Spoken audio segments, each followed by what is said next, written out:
Hey guys, welcome back to another one of my mini-series episodes. And today we'll continue talking about the cars that I've owned. And more specifically today it will be two cars. One because it was a very short duration that I had it, and I didn't really drive it much.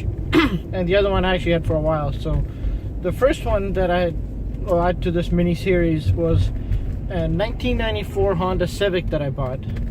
I saw it used online and it looked like a nice small Honda Civic hatchback. It was white, base model again, and it was so base model that this one only had the driver's side mirror, so there was no mirror on the passenger side either. And I bought this car because the person was asking $400 for it, and it was in running and driving condition, so I figured it can't be that bad of a deal. So I went to go see it actually, and the person's like, oh, the car overheated on me just once slightly, needed coolant. We topped it off and it leaks a little bit. So I figured, okay, maybe a coolant leak, and I expected possibly a head gasket that had gone bad because of the overheating part. But I picked it up anyways. I figured $400, even if it's just a shell, I should be okay. And being that it's a Honda, I've heard they're reliable, had 140,000 K on it, so it was not high mileage either. So I picked it up. I used it for about a month, maybe a month and a half, and basically what happened is on occasion it would start to overheat. You rev the car, temperature goes back down, and it would stay. So I'm assuming it was a water pump issue of some kind, and I was not losing coolant anywhere, nor was I seeing coolant in the oil or any oil in the coolant. So it was a good indication that the head gasket was okay. And it seemed there was either the thermostat was sticking on open or closed, or there was something going on with the water pump. Regardless, I did not like the car at all. It was an automatic, had no power. It was nothing good about the car, except that it was a Civic, which people said were great cars, and I found them to be rather lousy.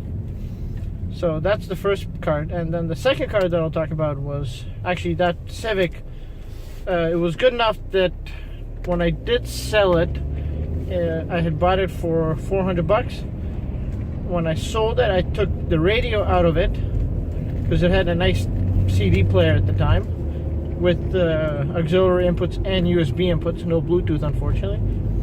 But I sold the car for $1,500. So it made me some money, and I guess that was the good part of me owning the Civic. But while I had that Civic, I also had a 2000 Honda Accord V6. Again, I was told Hondas are reliable, they're great cars, I should buy one, I won't have any issues. So that's what I did. I went out, I found a nice, clean example, one owner, full service records, dealer maintained, new timing belt, new water pump, everything was done on that car, and it looked mint. So I bought it and thinking, okay, I got myself a Honda. Again, being that it was the V6, it was only offered in the automatic mode, but I figured I'll live with it. And even during the test drive, it drove well. I wouldn't say it was fast, but it was good enough for around city.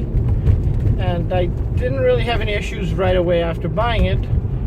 But I did have, after a couple of months, I started smelling gas.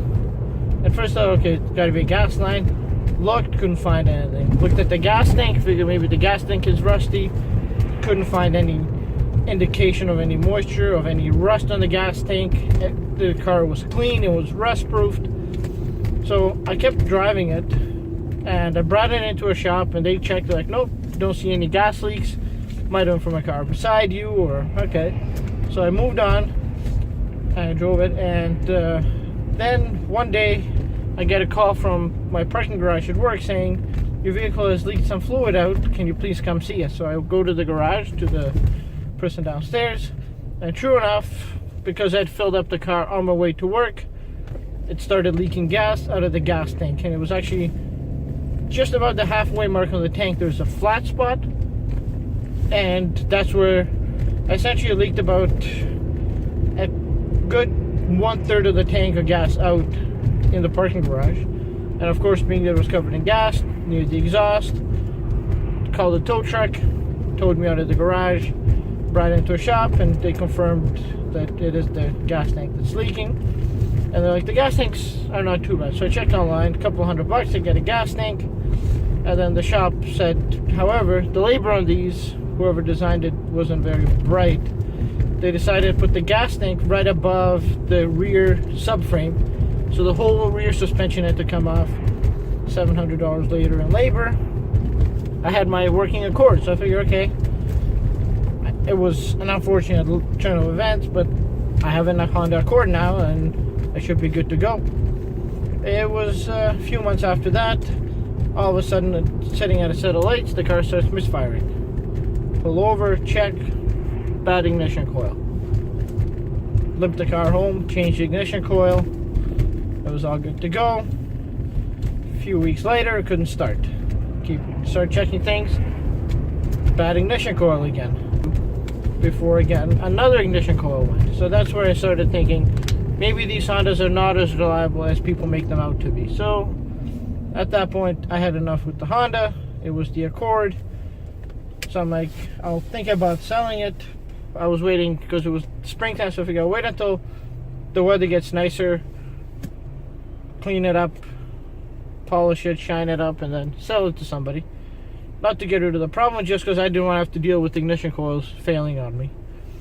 And during that time is when I bought yet another Honda Accord, thinking maybe it was just a bad one that I got. So my episode tomorrow is going to be about my second Honda Accord. So anyways, but going back to the first Accord that I had, just to give you guys an idea, so I paid $3,600 for it, which was a really good deal for a one-owner car.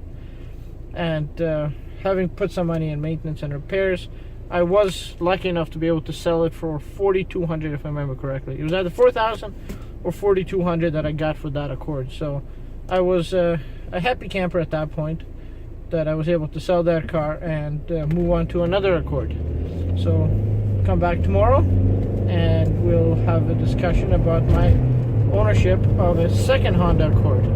Anyways, thank you guys for watching. If you like what you're seeing, please click the like button. Feel free to subscribe, and see you guys soon.